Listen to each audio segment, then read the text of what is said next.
आज़ादी की जो डेफिनेशन है वो ये है कि आप आपके पास हुकूक हों आपके, और उसके बाद आप अच्छा सोच सकें, और उससे बढ़कर आपने जो सोचा है वो आप कर भी सकें।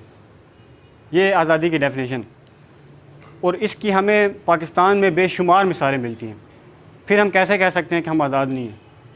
अब्दुल सत्तार ईदी वो शख्स है जिसको, जो बचपन में स्कूल जाता है, उसकी माँ उसको 2 आने देती है, कहती है कि एक आना आपने खा लेना है और एक आना बांट देना है। इस कदर उसका वसी दिल हो जाता है उसका, फिर वहाँ से, उस तरबियत से वो बड़ा सोचने लग जाता है।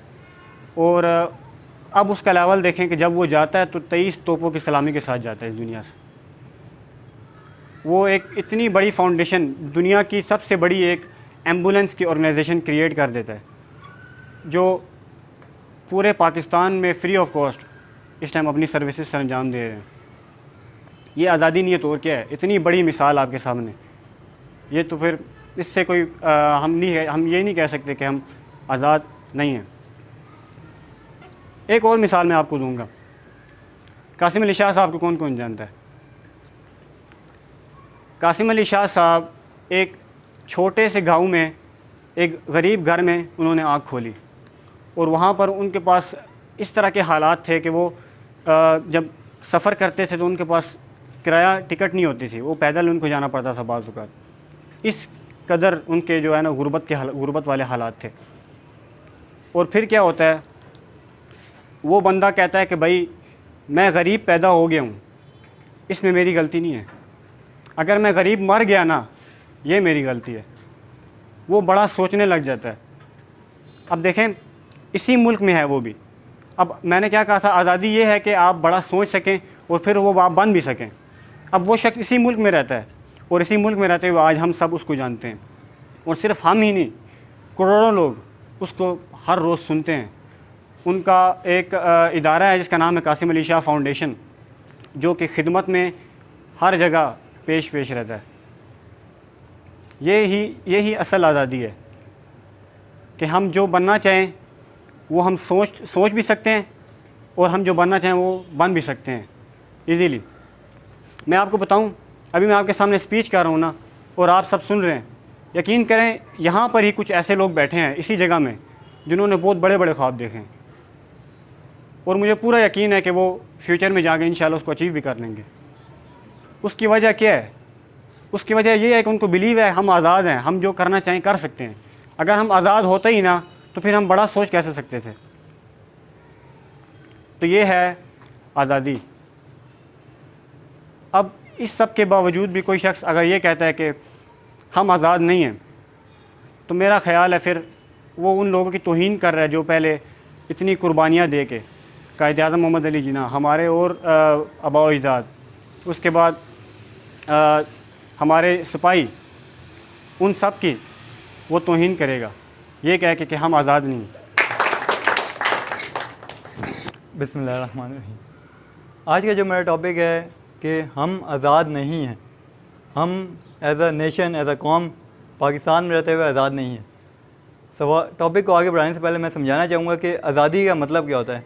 आज़ादी की 2 किस्में होती हैं। सबसे पहले तो एक तो होता है फ़िज़िकल फ्रीडम, मतलब आप जिस्मानी तौर पर आज़ाद हैं, आप कोई ज़ंजीरों से बांधा हुआ नहीं है, किसी का ग़ुलाम नहीं है। और दूसरी होती है मेंटल फ्रीडम, मतलब आप सोचने में आज़ाद हैं, आप जो अब चाहे सोच सकते हैं, जो चाहे कर सकते हैं। आज़ादी का मतलब होता है ख़ुद मुख्तारी, अपने फ़ैसले ख़ुद लेना, जो करने चाहे बंदा वो ख़ुद कर सके। आज़ादी का मतलब होता है बेखौफ होना, किसी का खौफ नहीं होना।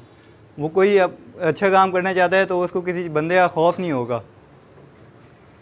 तो आज़ादी का मतलब होता है बेखौफ होना। मगर हम एज़ अ पाकिस्तानी, हमारे जो दिमाग है ना वो खौफ से भरे होते हैं। हम किसी मस्जिद में चले जाते हैं तो चप्पल बाहर छोड़ के जाते हैं, तो नमाज़ पढ़ते हुए सारा वक्त हमारे ध्यान में ये होता है कोई चप्पल चोरी ना करके ले जाए। आप कहीं कूलर में देखें तो उसके साथ गिलास भी जंजीरों से बंद होता है कि कोई गिलास ना चोरी करके ले जाए। ऐसे हमारे हालात हैं। ख़ुद मुख्तार होना कि अपने फ़ैसले ख़ुद करना। जब देखा जाए कि हमारी हुकूमत में कहीं भी ख़ुद मुख्तारी नहीं है। हमारी हुकूमत जो सिलेक्ट होते हैं वज़ीर-ए-आज़म, हमारी हुकूमत में ज़्यादा बैरूनी ताकतें होती हैं। अमेरिका ज़्यादा हाथ होता है, वो जिसे चाहे वो हटा लेता है वज़ीर आज़म से सीट से, जिस तरह इमरान खान का है कि अब वो अमेरिका के ख़िलाफ़ था काफ़ी, तो उन्होंने इमरान खान को हटा दिया। जब भी वो अमेरिका चाहे वो हमारे मुल्क में ड्रोन अटैक कर लेता है कि आगे से वो कहता है कि दहशतगर्द मारने के लिए किए हैं। अब हमारे मुल्क की भी दहशतगर्द काफ़ी हैं दूसरे मुल्क में, लंदन में। हम चाह के उन्हें कहीं ड्रोन अटैक कर सकते हैं उधर, वो लंदन वाले हमें करने देंगे? हम किधर से आज़ाद हैं कि जो चाहे आगे हमारे मुल्क में ड्रोन अटैक कर ले? अब अमेरिका वाले एबटाबाद में घुस के उसामा बिन लादेन को मार जाते हैं बग़ैर हमें बताए, बग़ैर इजाज़त लिए। तो ये क्या हम कोई आज़ाद हैं इस बारे में? हमारे मुल्क का जो फ़ॉरेन पॉलिसी है, फ़ॉरेन ख़ारजा पॉलिसी जो है, दूसरे ममालिक के साथ जो ताल्लुकात होते हैं, उसमें भी हम खुद मुख्तार नहीं हैं। अब हम किसी मुल्क के साथ ताल्लुकात बनाने भी चाहें, अच्छे इंपोर्ट एक्सपोर्ट अगर हम करने भी चाहें, तो हमें अमेरिका का डर रहता है। अगर उसके ताल्लुकात अमेरिका के साथ अच्छे नहीं है ना, और हम उसके साथ दोस्ती बना रहे हैं, तो अमेरिका हम पे पाबंदियाँ लगा लेगा। अब पाकिस्तान ने कितना ही कर्ज़ा लिया हुआ है दूसरे मुल्कों से, उस कर्ज़े की वजह से आज पाकिस्तान में इतनी महंगाई हुई है, इकनॉमिक क्राइसिस आया हुआ है। तो वो कर्ज़ा लेते हैं तो उस पर इंटरेस्ट आता है और काफ़ी पाबंदियाँ आ जाती हैं।